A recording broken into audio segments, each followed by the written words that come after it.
Zero એફઆઈઆરનો concept તો પહેલાં બી હતો, પરંતુ લોકોને ખ્યાલ નહોતો આવતો અને મોટાભાગે ફરિયાદ એવી આવતી હતી નાગરિકો તરફથી કે પોલીસો ફરિયાદ લેવાની ના પાડે છે. એટલે ભારતીય નાગરિક સુરક્ષા સંહિતામાં આની જોગવાઈ કરવામાં આવી છે કે તમે ગમે ત્યાંથી એફઆઈઆર કરી શકો.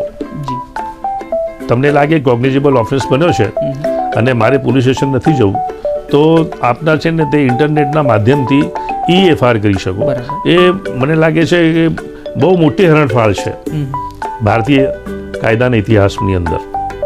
બીજું કે સહી કરવી ફરજિયાત છે એફઆઈઆરમાં, તો એમાં જોગવાઈ એવી કરવામાં આવી છે કે 3 દિવસની અંદર જે તે માણસ પોલીસ સ્ટેશનમાં જઈને જે તે ઇસમ ફરિયાદી હોય તે એ કરી શકશે.